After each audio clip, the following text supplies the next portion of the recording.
It comes like a fleeting memory. Whatever you grab just turns to dust. Like eye contact with a stranger in a crowded room is a dream begging to reveal. The passing note of a song like the glimmer of a That's pretty nice. Oh, Gen X. Okay. All right. Where we go Nobody knows. Around and around the merry-go-round. to the shores. To the shores. Cheers. I was kind of feeling all Alice in Wonderland when you said that. Well, where do we go? He's like, I don't know. I don't know. Where does the rabbit hole go? Man, I don't know, but I've been thinking a lot about that. Where does this rabbit hole go of like the West and culture? What do you think about Donald Trump being indicted? Well, I haven't been paying a lot of attention the last few weeks to just news in general. But the little bit I kind of grabbed was what hit me the most is what that actually means for Hillary and Biden and Trump. Like pretty much everything they're throwing at Trump right now, Hillary and Biden have some aspects that they are guilty of also, if they're guilty, you know? It was obviously a double standard. Mm-hmm. Like Hillary was guilty of the same thing, and the Justice Department says we're not going to indict her because we're not going to indict a candidate in an election cycle, essentially. Mm-hmm. And then now they're doing it to Trump. Yeah. And whatever you think of Trump and Biden and Hillary, whatever, it doesn't matter. Mm-hmm. It seems to me like we are going down a rabbit hole that can't go anywhere good for a sitting president to indict a former president and current nominee. Like that seems like once that seal's broken, which it is now, how are we not going to see every successive party do the same thing to the opposite party? Just weaponize the Justice Department to take out their opposition. Yeah. I mean, I think part of it is just kind of look at it in general that it's pretty much, I would say, obvious that almost any sitting president or that has sat as a president has probably violated all the same things that Biden, Hillary, and Trump have violated. I'm going to guess in some regard. I'm sure there's charges that are not the same, you know, but I would almost imagine that you could probably indict any president that's been in office on some sort of charge, you know? So it's kind of so on one side you're saying that, well, they shouldn't have violated those things, but at the same time, you know, 4 years of office and things are just flying around everywhere. And, you know, it's like, it's not that simple to just not, I mean, they're dealing with so much top secret and, you know, things that it'd be hard to keep track of all of that, you know? And again, I'm giving all these people a pretty, the benefit of the doubt, you know, ruling here as far as, you know, like no malfeasance was involved here. It was more out of neglect or stupidity or something like that, you know? So, you know, on the other side too, in some of these instances, I'm also kind of glad there's a little bit of a spotlight on these things. You know, maybe that brings more accountability to the presidential office, you know? I kind of doubt it. I doubt it too. I'm being very generous in my my dissertation here. Why be generous? Well, it's like I want the best, you know, for our country, and I would you know, it'd be nice if the justice system. Well, it just seems like the best isn't available to us anymore. Like we're literally looking at a Biden versus Trump repeat election. Yeah, which is insane. I mean, it was insane that those were our two candidates in 2020. The fact that they could be the candidates again, that's the best is being kept from us. That's what it seems like to me. And I would almost even stay away from best, like better, you know, whatever. Yeah, even better is being kept from us. I mean, I think in a lot of ways they were both the worst candidates. But I do wonder where this rabbit hole goes. Like this seems like an unprecedented, well, I think it is.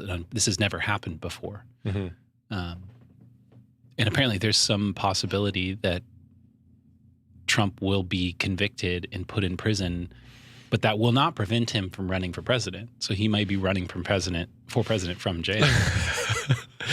I want to fact check you on that.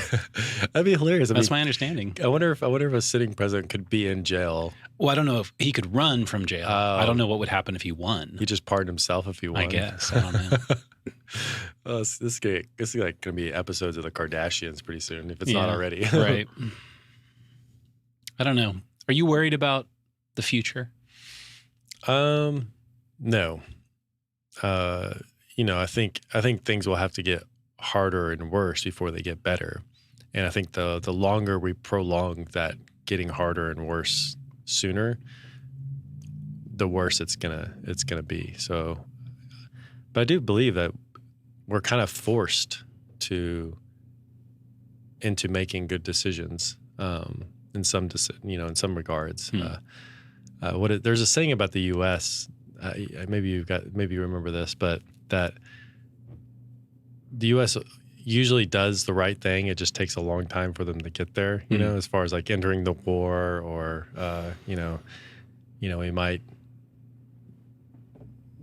do stupid shit and then finally like kind of step up. Historically, that's kind of our thing. But hopefully, that's still our thing of doing the right thing eventually. I don't know. Maybe there's a wild card here. Maybe like there's a RFK. Did I say it right this time?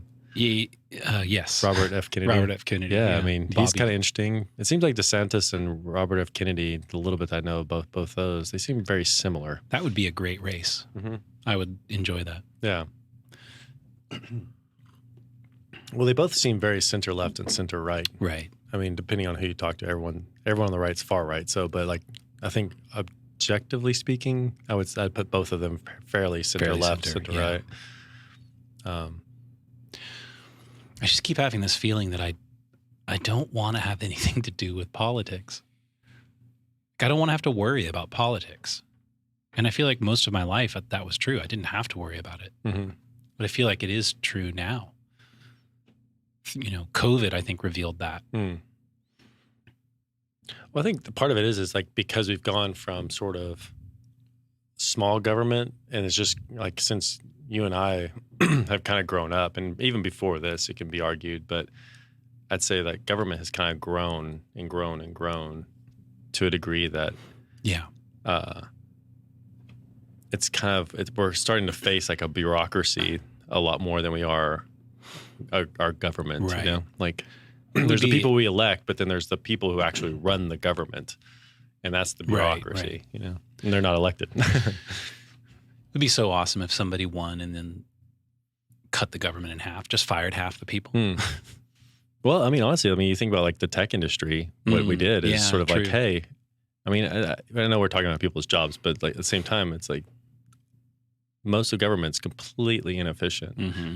And I just saw and again, I don't know if this is good or bad. There was a, in Austin, the Chamber of Commerce and this other entity that existed together, they just split off into two different entities. And I was like, first thing that went in my head is like, oh, they just kind of doubled. Now each one of them is going to need to have certain positions that they were shared beforehand. Right. And so you just see the ballooning of the costs that are associated with those entities, Right. I feel like we've just kind of done that over and over and over again. Yeah.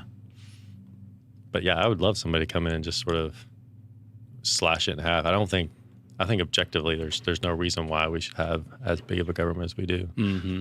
Especially when you think of, states versus federal, that seems like the federal has grown a lot more than, I'm sure both have grown, but it seems there's a little bit of more federal government growing where it should be more 50 states and then you have a smaller federal government, Right. Or that's my understanding, Right.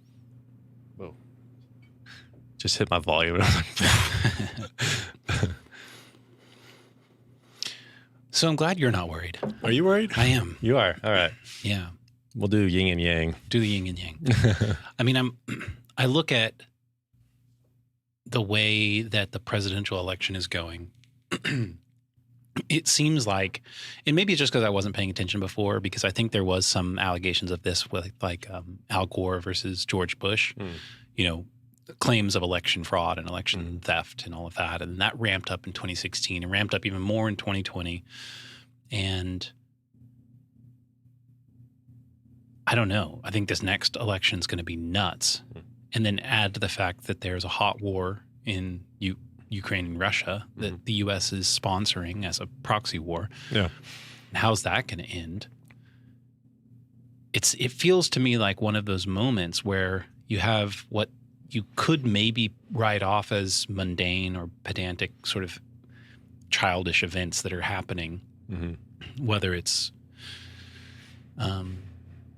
January 6th or Trump being indicted, or it just came out recently that apparently there's a bunch of audio recordings of Joe Biden on the phone with Ukrainian oligarchs and possible evidence of influence peddling tied directly to him. These things will come out eventually. And what's the outcome of that going to be? Meanwhile, we have inflation, a looming recession. I'm worried about these things. Maybe I shouldn't be, but I can't help it. I have this sort of like, maybe it's like you said, things are going to get worse before they get better. And I'm like, well, how much worse? Yeah. Most pain is experienced negatively, not because it's objectively bad, but because you don't know how much worse it's going to get. Once you've been through something a couple of times and you understand what the limit of the pain is, it's much more tolerable. Yeah. Most of what you experience as pain is fear of how bad it might get. The anticipation of. Yeah. And I'm like, well, how far is this going to escalate? And at what point does the unrest turn violent again? We saw that in the summer of 2020, and it was scary. I was legitimately scared. Yeah. Luckily, it didn't really ever spill over into the suburbs. But will it next time? Yeah. I don't know. Yeah, there's definitely a little bit of a powder keg type. Again, I think what I'm talking about, I'm optimistic, is it's definitely more time frame oriented. I think, the next 2 to 5 years is questionable, but I think it does seem, it's like I feel like we need to experience more pain. And again, I mean that not wanting it, but like I don't think we can have the change we need unless we have, again, I think it's like, communism, for example. We kind of have this, we're flirting with some ideas there that we've already seen happen. And I would hate for us to have to go all the way there, to taste some of those aspects of communism. To be reminded. It's like, I would hope that we could just be like, hey, no, we've done this before, or even get a little bit of a taste of it and be like, oh, wait a minute. That's too much. Let's come back from that, Right. So it's been kind of encouraging, I think, on the left and the right, just seeing more people talk about, more outwardly about these things. And I feel like there's some really great signals I see as far as like mainstream media versus sort of like the independent media that's kind of popping up. I think that's grabbing more attention, which I feel like has been helpful because mainstream media has been very uninarrative. Uninarrative. Yeah. I don't know. I might have made that up. Maybe you did. Yeah. Yeah. But I think it's, again, maybe it's kind of speak. I think there's something I could see like on my side by having sort of a rosy, like, okay, hey, yeah, in the next 2 to 5 years, we're going to go through this pain. But then you also need people to be like, no, we need to stop this now, because you need people in action also, and not wanting. Well, I just kind of thinking about the difference between you and I, just in the perspective that we're espousing right now. And I could see on my side being dismissive of the things that you're talking about. Right. and how that's not helpful or useful in a sense. And maybe on the views that you're talking about, not being able to see the big picture and getting lost. Yeah. You know, in the hopelessness of that, you know.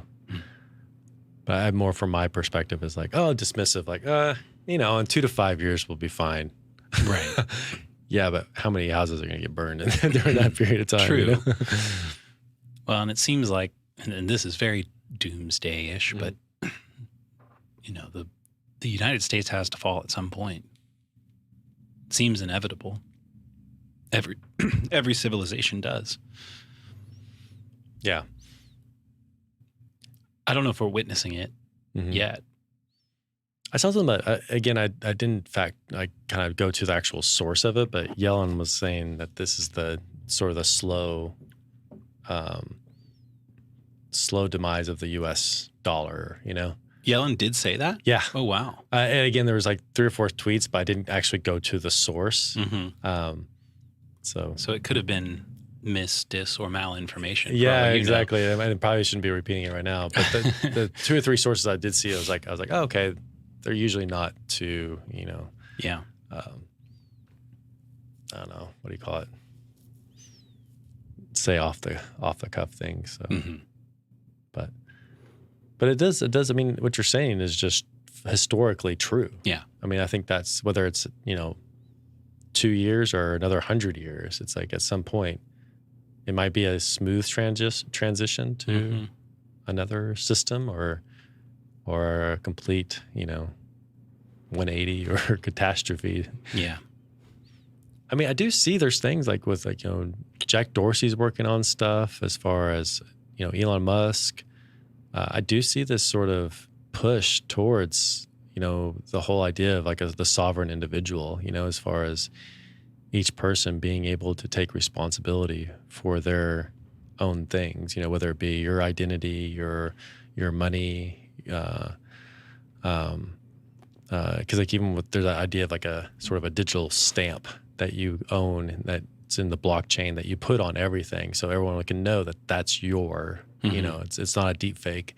It seems like all those things are inevitable because we'll need to have some sort of verification that we can, and it can't be a state thing. We all know that, you know, because who can trust like what state? Right. I wonder if this is just a universal across time fact. The future seems to hold so much exciting promise.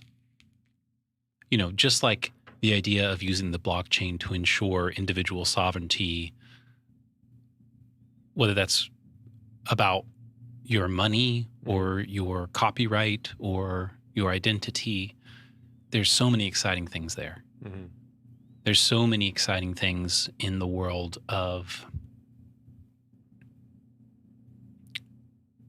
learning and education.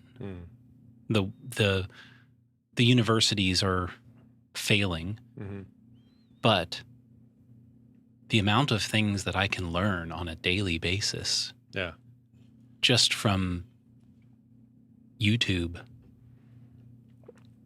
and the internet and at large, is a game changer. So there's all these exciting possibilities in the future, but then there's always the potential that the thing collapses. The currency collapses, the government collapses, the power grid collapses. And we got a taste of that during COVID. And the same thing that enables me to get an education in any subject I want also enables anyone to spread whatever conspiracy theory they want, which is on one hand kind of fun, but on another hand, you know, I come across videos of people talking about how the next pandemic isn't going to be a virus. It's going to be the government takes down the energy grid or takes the internet down, deems it unsafe, and we don't have an internet for 6 months or something like that. And I'm thinking, well, that would make life almost unlivable. No access to information, no access to money, no access to each other. Yeah, because very few of us like keep more than maybe $100, maybe $1,000, cash. In cash. Yeah. It's like it's all digital. If the internet went down, it's not like you could just go get your cash out of the bank. Yeah, it's all in a ledger on a computer. Right. So there's this hope for a new level of prosperity paired with this existential angst that everything is at risk. And I think we tend to sense that, feel those things together as if we're feeling that for the first time. Oh, interesting. But I think every generation has faced that. Just the subject matter within those two categories is slightly different. Like I was just reading Ernest Hemingway's memoir called A Movable Feast about living in Paris in the 1920s and all the expatriates that lived there that included T.S. Eliot and Pablo Picasso and F. Scott Fitzgerald and Ezra Pound and James Joyce. And it's like the contemporaries that were all living there in their 20s, in the 1920s, they were all in their 20s, ended up becoming some of the greatest makers of literature and poetry and art the world's ever seen, or at least that century. Yeah. But they had just come out of a war. They fought in World War I, which was a horrific war to fight in. Yeah. Like, I've got all this existential angst, but one thing that I'm not anxious about is having to fight a war like that. So that's good. Yeah, that's true. I mean, we definitely know it's going to be more about drones and but I guess that's maybe another thing for us to think about in the U.S. Well, and just information warfare, especially with the advent of artificial intelligence. It's going to become more and more difficult to know whether or not you're interfacing with something authentic. Yeah, which again kind of comes back to the whole blockchain technology thing that we're talking about is, at least you'll know the source most likely is authentic. Right. Whether the actual information, that's a whole nother thing. Yeah, I mean, I love what you said. It's like pretty much every generation faces the same issues. Like I was just thinking about a bank. You have money. You either keep it on your property, hide it under your bed, or bury it somewhere, right. or you put it in a bank that could be robbed. Or they could just run off with your money. It wasn't like that was safe then. So it's just super fascinating to kind of think of, has anything really changed? Well, human nature hasn't. The tools at our disposal have. Yeah.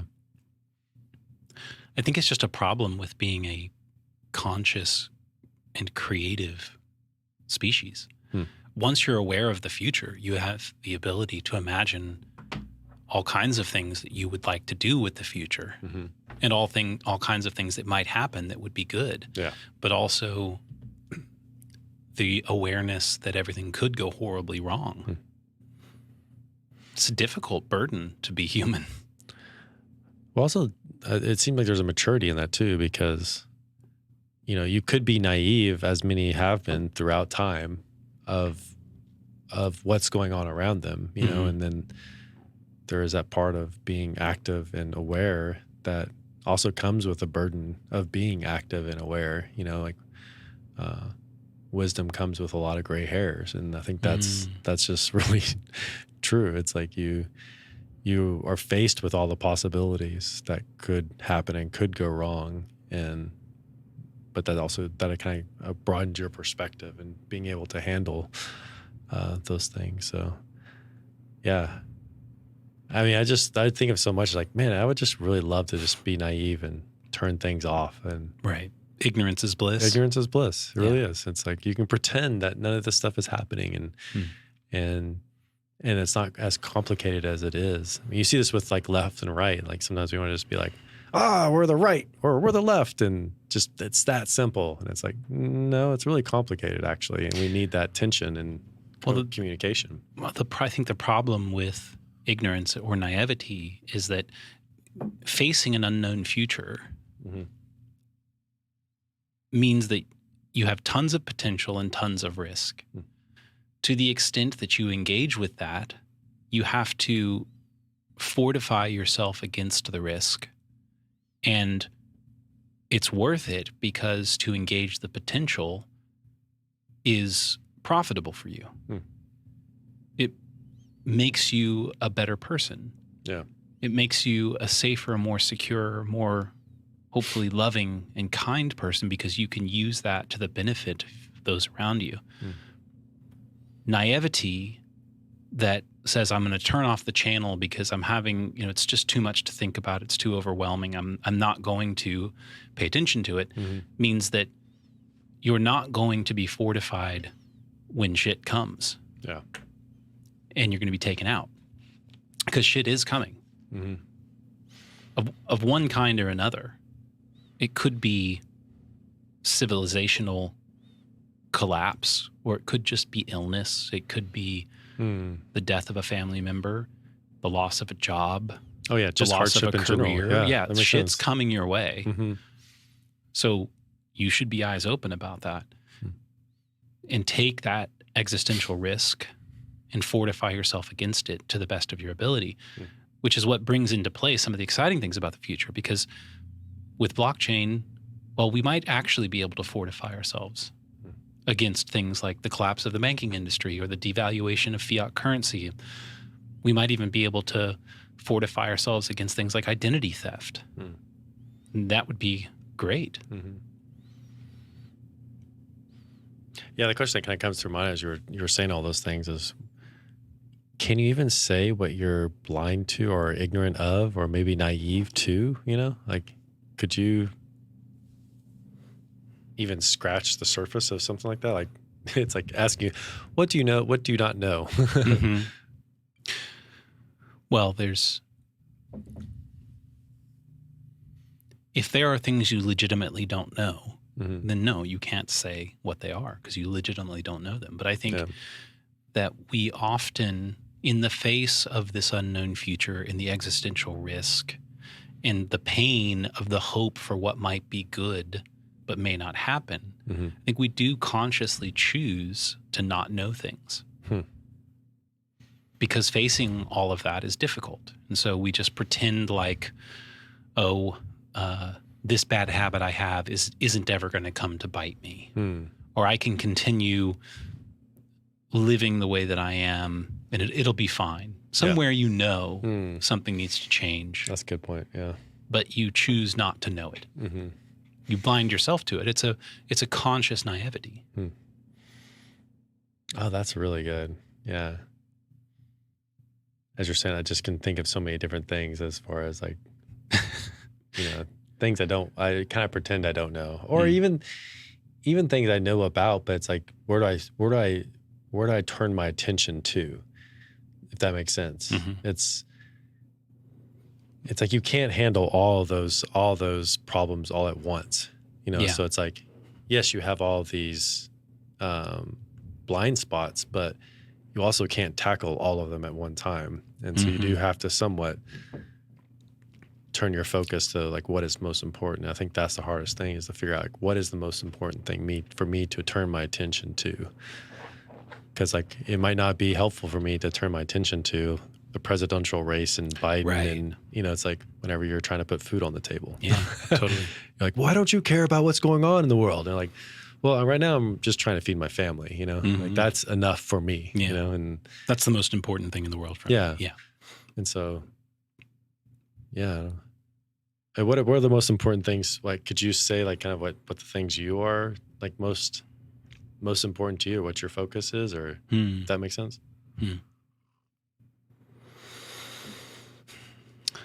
The things that are most important to me in my life.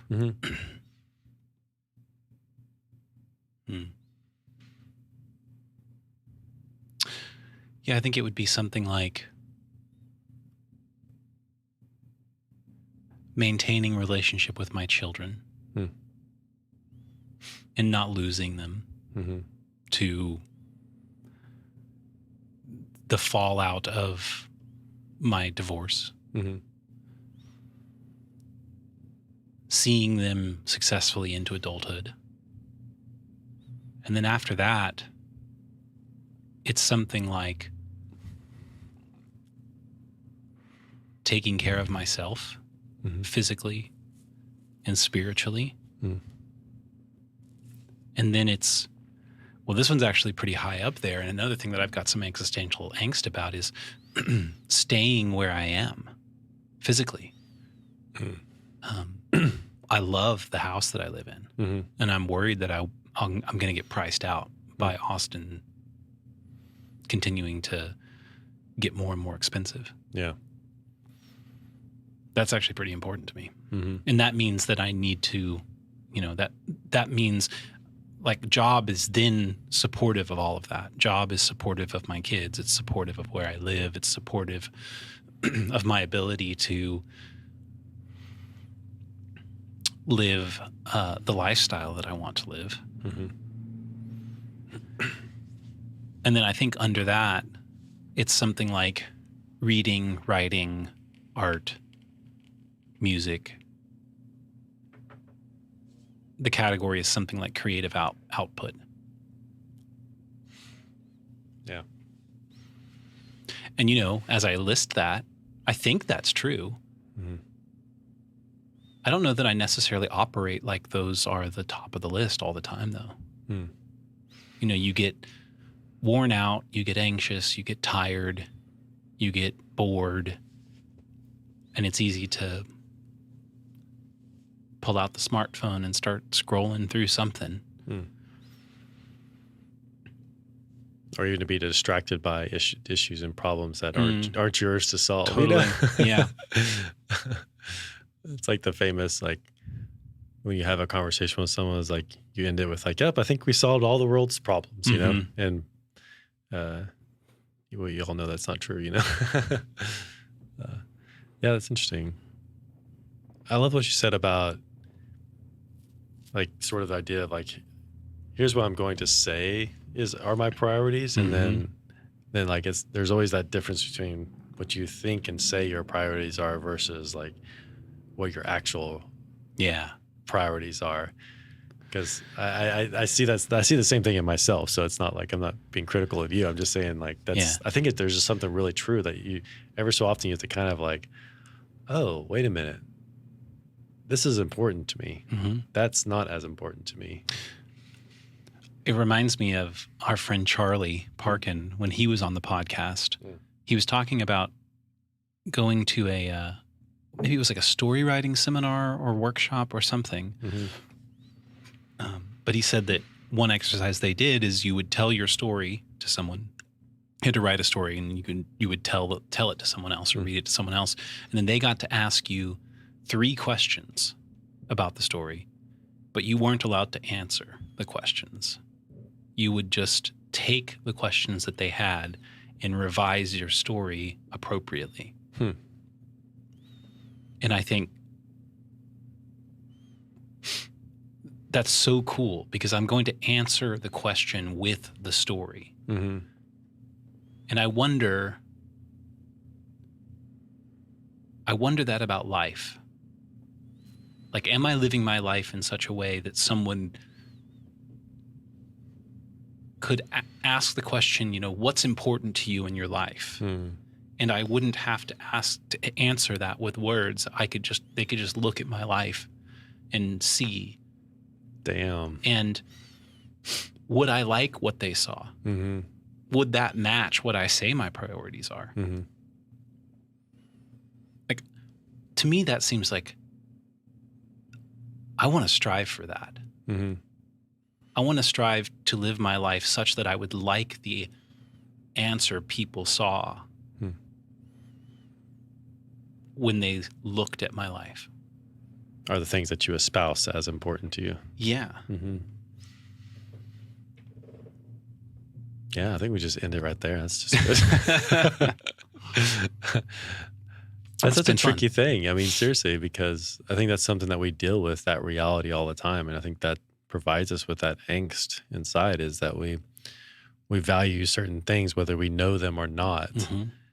And there's something about our life that is in conflict with that. So it's like there's one part is like understanding and figuring out what those things you actually value, and do you value those things? Mm-hmm. Well, that's an interesting thing. What do you actually value? Mm-hmm. Is it what you say you value, mm-hmm. or what you're actually valuing? Yeah. I think it's the latter. So Totally. what is the things that you say you value? Mm. What are those? What part of you is that? Yeah. I think so this actually goes back to the idea of differentiation that we've talked about a bit. Yeah. It's a concept that was introduced to us via David Snarsh. And it's very much like Carl Jung's idea of individuation. Mm-hmm. But I think that we all have some idea of ourself that we hope is true. Mm-hmm. And this is a consequence of our awareness of the future, because again, right, the future contains potential and it contains risk. The potential that it contains is partly our own potential, and we can see some future version of ourselves. And so we carry around this idea of who we are, and we hope that people see us as that. And we sort of maintain this caricature of ourselves. Is it true? No, not exactly. Are we living up to that? Probably not. Mm-hmm. And I think hopefully as we get older, you can reconcile the caricature of you that you carry around with yourself in your own head and present to other people and hope that people see you as with who you really are. Mm-hmm. But I think that if you can stop maintaining your own caricature of yourself and say, I don't need another character. Mm-hmm. I'm a character all of my own. And you just wake up into that every day. And you're honest with yourself about how you're falling short of who you could be, how you're lying to yourself about what you actually value, how you're ignoring things that need attention, whether that's through laziness or boredom, distraction. I think that's what individuation is. You are actually who you are, rather than some bifurcated mashup of who you really are and what you say you are. As you're kind of laying out the whole thing right there, you kind of made me see this idea that it's really hard to even, I think, approach the idea of individuation or differentiation until your 40s and 50s. I think you do experience it in some respects in your younger years, but really, your teens into your 20s, you're trying on a lot of different things. And it's good, and you're supposed to. And part of it is as you try on these different personas or ideas or characters, you start kind of like, that doesn't feel right. I've always had this analogy, but it's like I love to try on other people's clothes, metaphorically. Mm-hmm. And so you try on someone's shirt and you're like, I really like how this stretches, but the sleeves are too long, and so you kind of need to kind of like make a little bit of a adjustment to it, And there's something really healthy about trying other people's clothes on and ways and stuff and imitating. And then as you I feel like as you move into your 30s and then the 40s, there's just sort of like there's a character that sort of has sort of formulated that's different, and that starts to solidify, I think. And there's a lot of I've heard different people talk about this too, as far as even like Think and Grow Rich. As far as a lot of people don't really become wealthy until their 40s and 50s because there's this sort of solidification that kind of happens as you hit that midlife, because you've made a lot of mistakes. You've tried on a lot of things. Right. Most people have had kids and have been married, and there's a lot of testing, like a forging in the fire type of that a lot of the, bullshit's been burned off, and tried. So. Yeah, I think it's a combination of you've tried a lot of things and failed at a lot of things. Mm-hmm. So you have a lot of learnings that you can employ in future successes. But also, I think in your 30s and 40s, you just generally get a lot busier. You have a lot more responsibilities, and you just literally don't have the time to care so much what people think about you. Like when you're growing up, that's really all you're focused on. Mm-hmm. And you are trying on other people's clothes. Mm-hmm. You're mimicking the way that people you admire speak. You're mimicking the way that they dress, the way that they walk. You're trying on other ways of being. You're trying chord out processions or chord progressions. You're trying out different sports and different hobbies, and then you get into your out of high school and you're trying on different cities and different groups of friends, and eventually you become so your responsibilities increase to the point where you're like, I don't really have time to to mess with all of that. And you kind of forget about it, and you're just doing what you feel that you need to do. And that's a much more productive time. But also who you are actually gets to emerge. It seems like you start to kind of, like all the things that you've kind of learned through your younger years, you start to kind of discard the things that aren't useful. Right. And there's a winnowing away of a lot of that youthfulness into maybe more practicality, Right. Which sometimes that's not good, and that's where the artist dies, But there's also a good part of that too. That's also where the artist thrives and realizes that there's work to be done, It's not just, smoke a doobie and be creative, which some people think that's what art is, It's like, no, there's actually work behind this. Yeah. You know, depending on what your impact that you want, it's like, what kind of impact do you want? And you have to work towards that. Most artists that are really great are working, they understand the impact that they want to have. And I feel like the ones that, speaking a little bit too broadly here, but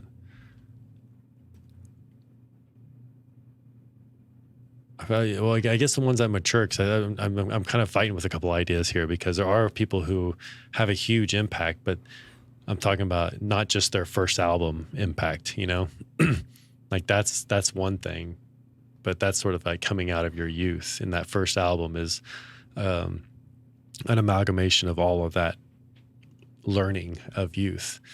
It's really that second or third album, or your next series of paints, or your next book or two or three. I think it's really hard for most people to move past that first success. Early success can be deadly. I think it's because you don't realize that there's work involved. Because it came too easy. Right. And well, it's just kind of, I would attribute that almost to luck. Yeah. It's interesting. I'm seeing a theme here too, as far as like maturity. And again, it's really important that, like, in this thing is like, it's not that being young is being young and dumb or something like that. It's like, no, it's actually a huge part of the process. And it's like, you need to explore, you need to be open to new things. It's super important because it'll help you in your later years if you're open to new ideas, But I think also it's so important for parents to be able to provide that foundation, a solid foundation for kids to explore. And it makes it more safe for them to explore ideas and stuff. Yeah, that's a really good point. You need the years of youth. You need to try out a bunch of different projections. You need to be somewhat dissociated simply in order to figure out what you like. I mean, what you like it isn't like you can do a DNA test for it. You're going to like baseball. You're going to like electric guitar. You're going to like engineering. Was it Galactica or something like that did that?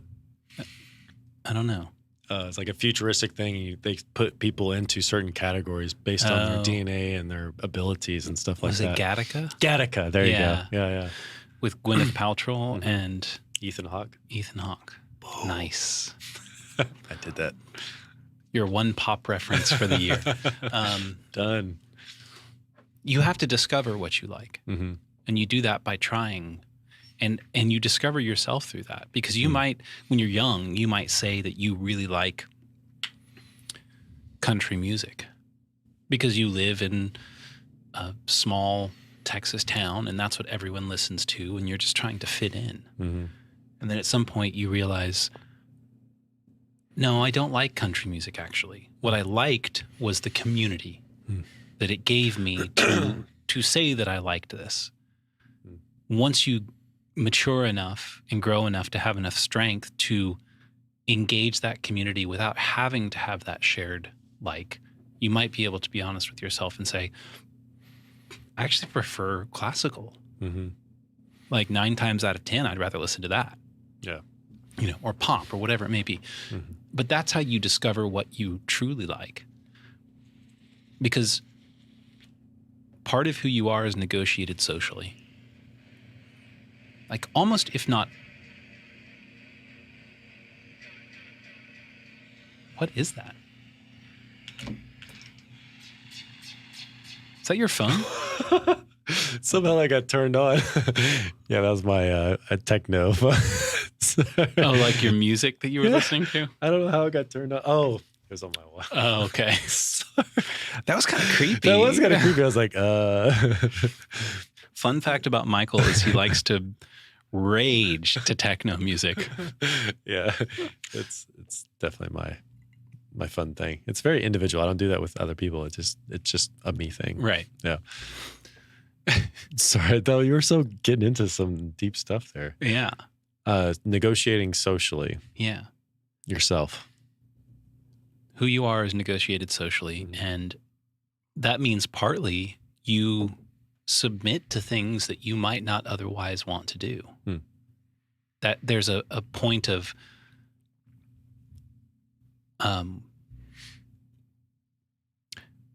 well, it's cooperative, and you have to make concessions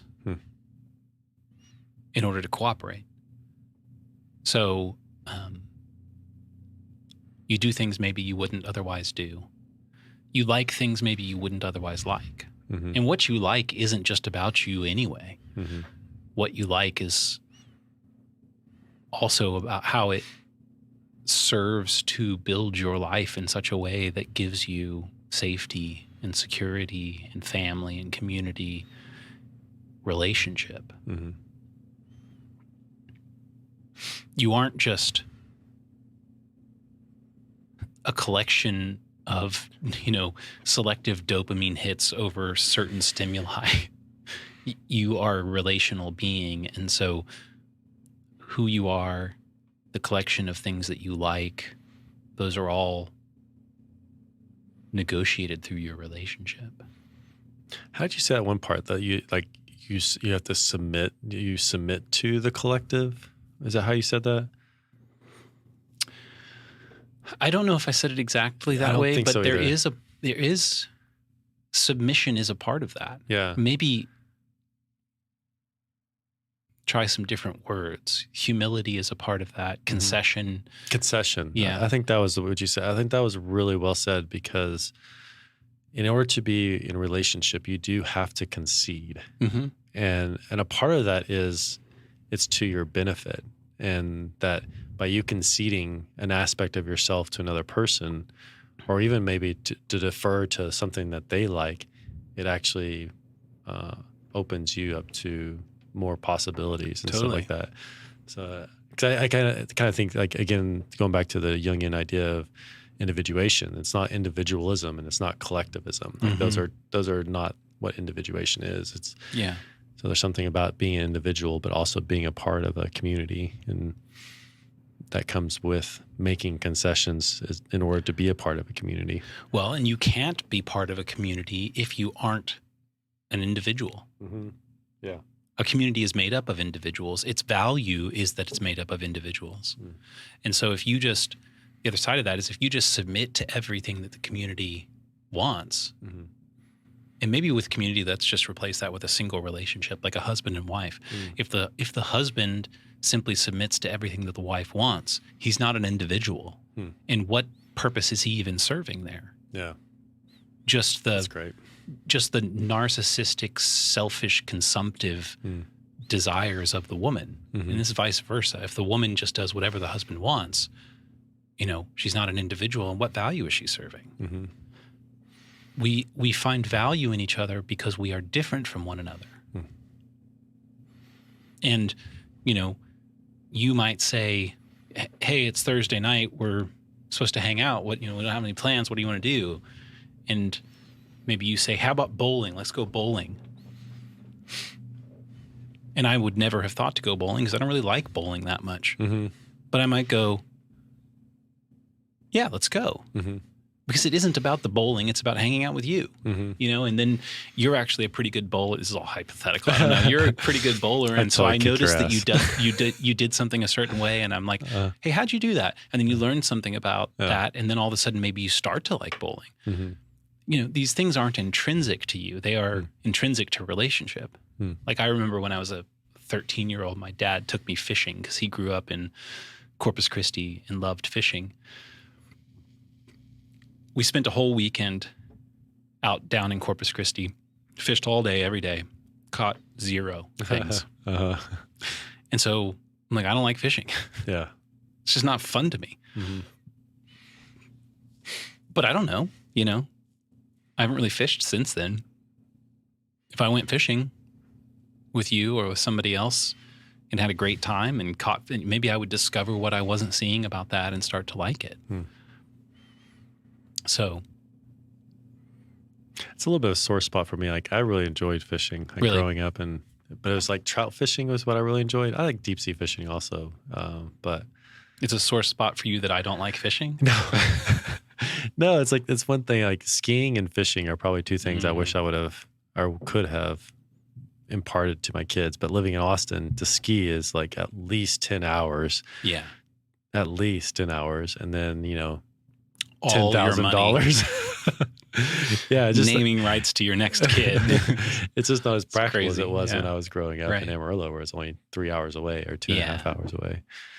But yeah, there's something about like creating experiences, whether it be for your kids or your family, or even like, we take that trip once a year. We didn't take this year, which we should have done, but we didn't.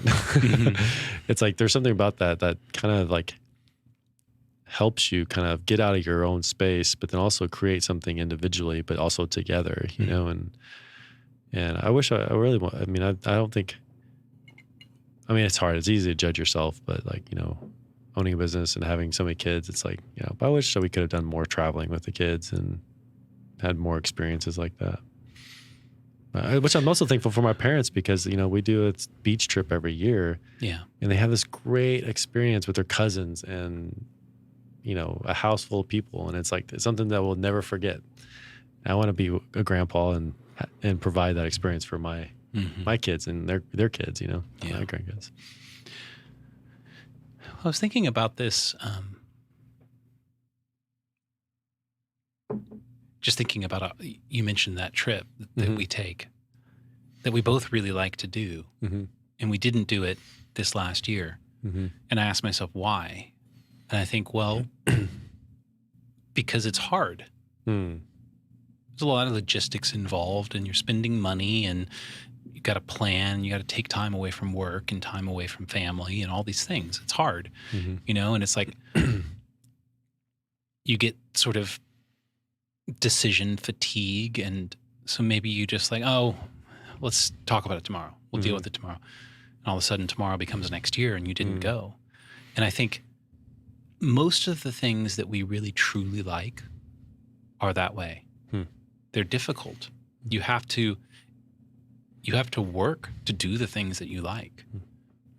And I think a lot of times it's just much easier to say that you like something and never do it. Yeah. Most people don't do what they like because it's too hard. It takes work. Yeah. It takes work. I think that's maybe the fallacy we believe is that if I like something, it shouldn't feel like work. Mm-hmm. And it seems like there is an aspect to that, but and again, it might be because, like, you know, when you first do something, there's this euphoric sort of like, oh, it was so magical, and so you're always seeking that sort of magical moment part, Right. but there's something about devoting yourself to something, or, you know, understanding the value of it and creating it intentionally. You know, and there's one thing to stumble upon it haphazardly or by accident and be like, whoa, that was so cool. But there's another part about pursuing it intentionally, you know? Yeah. And I think the things that bring us the most meaning are on the other side of that difficulty barrier. You know, even since we've gone to video on this podcast, I've been editing these little clips, and it's actually really hard work. I know, I'm so thankful you do that, though. Yeah. You're welcome. Thank you. It's surprisingly difficult to take, you know, 2 to 3 minutes of dialogue and edit it down to under 1 minute for a clip that's coherent and makes sense. And I really enjoy it. But it is hard. And sometimes I neglect to do it because it's difficult. Yeah. So, you know, it's true of so many things that I deeply enjoy. It's that way with music, reading and writing. I deeply enjoy those things. And sometimes I don't do them because they are hard. Yeah. Yeah, totally. When you said that, it's like, I just remember today on my journal, I wrote 6/14/23. Didn't write anything. That's as far as you got. As far as I got. Nice. I got distracted with something and just didn't write anything. Yeah. I mentioned Hemingway's memoir. I was really impressed by his account of his own work ethic. You know, he lived poorly so that he could spend his days sitting and writing. And it seems like his accounts of all the other people that he was contemporaries with, you know, in particular, I think Scott Fitzgerald, Ezra Pound. I'm trying to remember who else he referenced about this point in particular, but they were all really aware of the work. They considered art work, and they knew that they had to work hard and consistently at it to have anything of substance to offer to the world. And it seems like over the last 100 years since that period, we have sort of naively begun to think of art as something that just is the result of inspiration and not the result of work. I wonder if that's, I mean, I think this is fairly objective, why there hasn't been as much great work, artwork or music and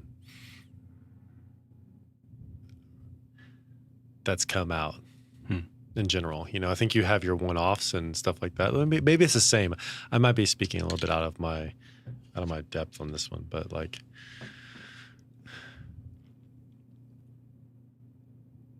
well, it's hard to see in the moment. Yeah, it is. You know, it is. Like when F. Scott Fitzgerald wrote The Great Gatsby, and Hemingway talks about this. It was his second book, I think. So Fitzgerald was already commercially successful.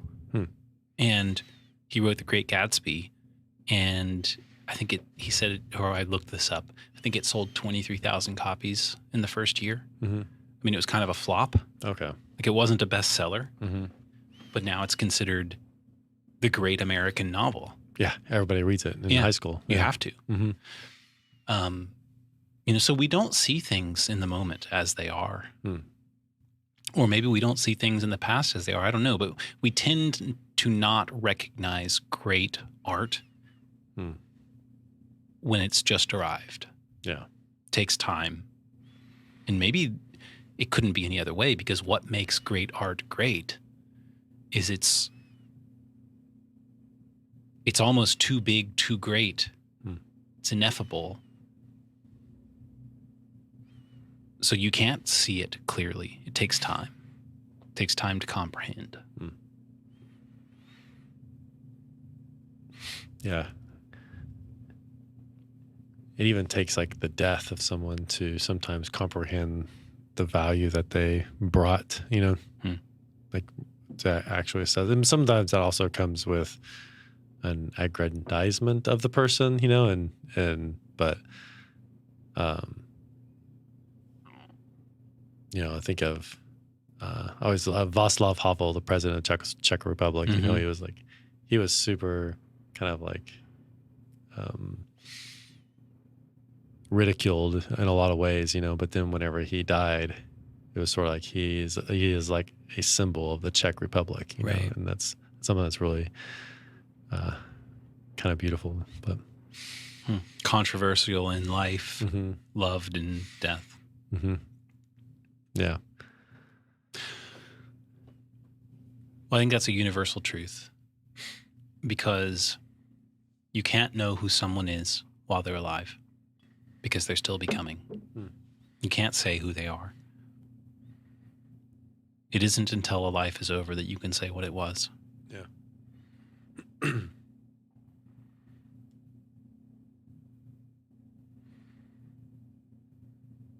Yeah, I love that. So what do you think? Anything to wrap up on, or anything that's No. I'll just end it right there. I think that's just fine. I like it. Cheers. Cheers. Thanks you guys for listening to us. Yeah. And it's kind of fun. Yeah. I like it. Love you all out there. All right, see you guys. Bye.